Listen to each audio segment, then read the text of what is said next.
with your help. So thank you very much for considering that. So let me introduce Dardo Galleta.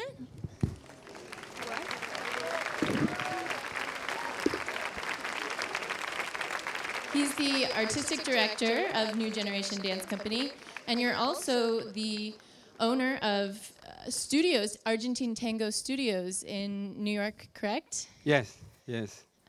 So we're going to get started. I'm going to ask a question, a few questions of Dardo and the dancers, and then I'm going to open it up to you so that you can ask your questions. So my first question is, can you just explain to us the style of tango that was shown tonight? Okay, normally, because I'm a ballet dancer and modern dance, I graduate from the modern dance school in BA. Doesn't mean I like el lover movement. I love movement. Tango, because tango has a very close and deep relationship with your partner, like any other dancers, other dance. Mm-hmm. Maybe like contact improvisation. It look like you have to be aware of all of yourself to have a deep relationship with your partner. I I love to have my training. I love to be aware of myself, and when I develop my movement in all of these language, ballet, modern dance, or tango, this awareness, this about discover myself, to develop myself and manage myself and be able to create myself in relationship with the woman in tango, or with the partner. And mostly this is the what moved me to develop my relationship.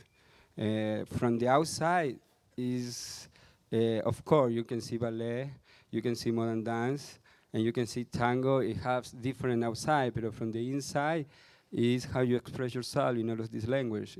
This is the for me no difference. So, is there any difference? Tango originated as a social dance. How did you shift that into a performance setting? Okay, it's a very good question because of course tango is a folk dance.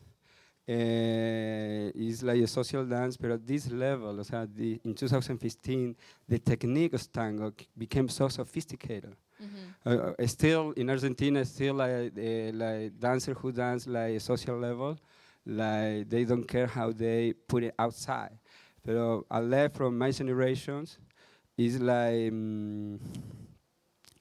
it is a sophisticated dance, even in the relationship, because the only way to you can connect it and be happy with your partner too close is if you really develop sophisticated your relationship with yourself.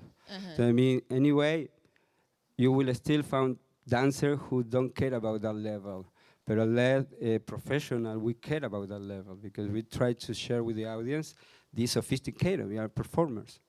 Yeah. So, is there some examples of even body placement?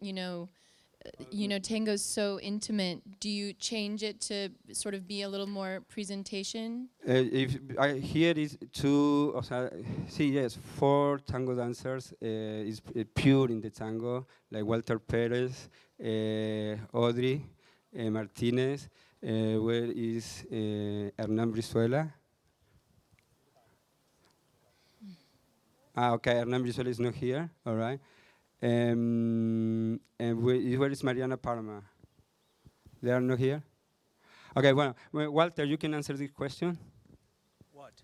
You can repeat. I'm curious about the differences in body placement between a social tango setting and a performance tango setting. Like, Even socially, you try to keep the intimacy between the couple, and your movements keep more quiet and more intimate. And when you take it to the stage, you go to the extreme.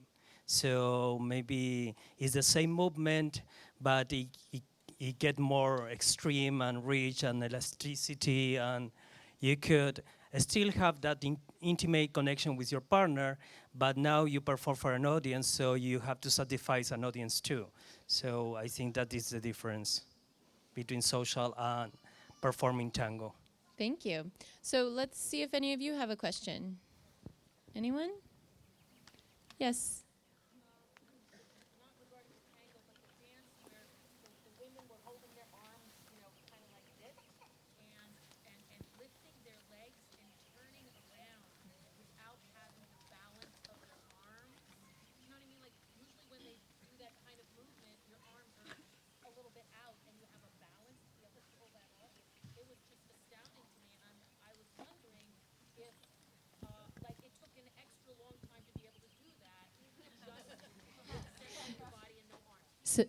Yeah, so let me repeat the question so everyone can hear. This woman has a comment and a question. There was a particular moment during the contemporary section where the dancers had their arms crossed and one leg out and were pivoting on one foot. And she's astounded that you can do that. And and wondering if it took extra time to accomplish that and how you accomplished that. Any dancers? Thank you first. I think for me, what it really helps is thinking about the core. And although Dardo loves to work, like he always asks us to reach outside and like lengthening more and more. This is, for him, it's very important. And so it helps a lot in the balance too, thinking of that, like long leg and like strong core. I think that's what I think for me. Sort of guess. opposition. Yeah. And then you find oppositions inside of yourself to find that balance. I mean, I don't know if anyone. Actually, it's a very important question, very precise, because also to answer your first question, Dardo's approach to movement in general, to all forms of dance, whether it's tango, ballet, modern dance, he aims to explore that unfathomable wellspring of inner force, inner dynamic. Everything comes from your core, like Carolina said. It has to be strong, but yet has to be fluid. It's deep, and it doesn't have a limit to how much it can give. So this movement was very challenging for us because it required us to really connect with that inner force, inner wellspring, and that's what propels us around. And that's what would enable you to do that, do that figure, execute that figure, and any other figure, right? Because you're drawing from that inner source that is limitless, and that's his approach. That's the way he goes about any form of movement. Thank you. Well, that is all the time we have for tonight. You're welcome to come say hello to everyone up here if you like. Thank you so much for coming. Again, New Generation Dance Company.